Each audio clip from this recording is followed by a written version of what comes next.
इस बजट में एक बहुत ही महत्वपूर्ण और बहुत ही दिलचस्प पहलू भी सामने आया है, लेकिन इस पर कम लोगों की नज़र गई क्योंकि बड़ी बड़ी चीज़ें सब इनकम टैक्स और स्टार्टअप इनोवेशन इसकी बात कर रहे थे। कैदियों के विषय में भी बात कही गई है, ख़ास तौर पर वो कैदी जो अपनी ज़मानत की राशि को जमा नहीं कर पाते हैं। तो मेरे साथ अमरउजाला.com के संपादक जयदीप कर्णिक जी इस वक्त मौजूद हैं। जयदीप जी आपको उस महत्वपूर्ण खबर के बारे में बताएंगे जो बहुत सारे लोगों से चूक गई, जिसका जिक्र निर्मला सीतारमण जी ने अपने भाषण के दौरान किया। जयदीप जी, क्या है वो खबर और उससे किस तरीके, क्या इंप्रेशन सरकार देना चाहती है इस बात को रखकर?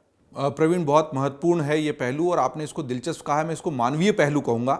ये सरकार का मानवीय चेहरा सामने लाने की कोशिश की गई है। इसीलिए जब मैं बजट भाषण सुन रहा था तो मेरा ध्यान इस पर ठिठक गया था।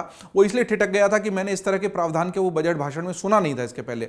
निर्मला सीतारमण जी ने कहा है कि जेल में रहने वाले वो कैदी जो दरअसल छोटे समय के लिए 6 महीने साल भर के लिए उनको सज़ा मिली है और कोई छोटे मोटे अपराध में वो जेल में बंद हैं और उनको जमानत देकर छोड़ा जा सकता है, वो खुली हवा में सांस ले सकते हैं, लेकिन वो इतने गरीब हैं कि उनके पास उस जमानत को भरने का भी पैसा नहीं है। उनका कोई अपना सगा संबंधी भी ऐसा नहीं है जो आकर उनकी जमानत भर दे और उनको जेल से छुड़वा दे। ऐसे लोगों की जमानत के लिए सरकार एक योजना ला रही है जिसके तहत उनकी ये जमानत की व्यवस्था कर दी जाएगी। हो सकता है इसमें ऐसे आगे प्रावधान हो जिसका खुलासा अभी नहीं हुआ पूरी तरह, केवल भाषण में जिक्र था कि वो आगे जाकर कोई छोटा मोटा रोजगार करके उसके माध्यम से इस जमानत की राशि को चुका दें। लेकिन गरीबी की वजह से, पैसे के अभाव में जो लोग पूरी सजा कर लेने के बाद भी जेल के सीखचों के पीछे बंद हैं, वो खुली हवा में सांस ले सकें, इसका विचार अगर इस सरकार ने किया है तो मुझे लगता है सरकार ने अपने मानवीय चेहरे को सामने रखने की कोशिश इस प्रावधान की वजह से की है। जयदीप जी, एक छोटा सा सवाल मेरे जहन में आता है, आपको क्या लगता है कि जब इस तरह का, ये भी हालांकि बहुत महत्वपूर्ण, आपने जैसा कहा कि मानवीय पहलू है और बहुत सारे लोग जो इसमें जूझते होंगे, ज़्यादातर लोगों को नहीं पता होता क्योंकि बहुत आम बात नहीं है, लेकिन जो परिवार इससे जूझते हैं वो परिवार खत्म होते हैं या कमज़ोर होते हैं। सरकार ने ये विजन कैसे रखा होगा, किस सोच के साथ रखा, इसके पीछे क्या सोच आपको लगती है? प्रवीण, देखिए, हम उस राष्ट्र के वासी हैं जहाँ पर प्रायश्चित की परंपरा शुरू से रही है।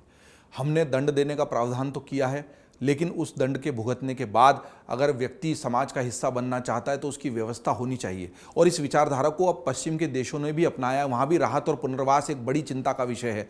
क्या जेल में कैदी को भेजकर हम उसको केवल सजा दे रहे हैं या फिर उसको एक अधिक खूंखार कैदी बना रहे हैं? ये प्रश्न कई बार लोगों को कचोटता रहा है और इसी प्रश्न का एक बड़ा उत्तर और एक दर्दनाक पहलू ये भी है कि किसी अभाव में, देखिए, हम ये नहीं कह रहे हैं कि उसने अपराध कर दिया तो उसको, सरकार ने भी ये नहीं कहा है कि हम उसको अपराध की सजा जो मिली उससे छूट दे रहे हैं, माफ़ी दे रहे हैं, उसको सजा कम करके छोड़ने की बात नहीं है। इससे कंफ्यूज ना करें जो लोग इसको सुन रहे हैं।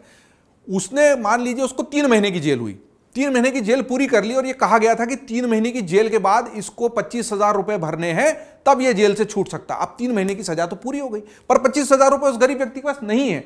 तो जिस अपराध की वजह से वो जेल गया था, उसका भारतीय दंड संहिता के अनुसार जो कारावास बनता था वो उसने पूरा कर लिया, लेकिन उसमें एक और शर्त थी कि उसको 25,000, 5,000, 10,000 जो भी रुपए भरने थे वो भरे, तभी वो जेल के सीखचों से बाहर आ सकता है। लेकिन उसके पास कोई ऐसा व्यक्ति नहीं है कि जो उसके लिए ये पैसे भर दे। उसके अपने पास ऐसे पैसे नहीं है। जेल में जो छोटे मोटे रोजगार दिए भी जाते हैं उसमें 200, 500, 1,000 रुपए की कमाई होती है। इतनी कमाई नहीं हो पाती कि वो जमानत की राशि भर सके।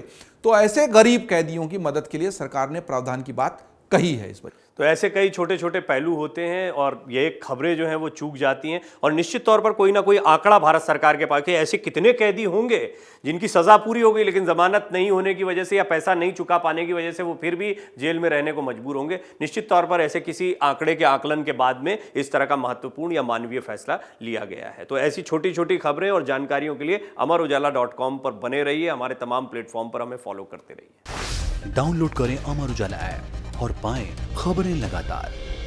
अगर आप ये वीडियो YouTube पर देख रहे हैं तो हमारे चैनल को सब्सक्राइब करें और बेल आइकन को दबाना ना भूलें। अगर आप Facebook पर ये वीडियो देख रहे हैं तो हमारे पेज को लाइक करें।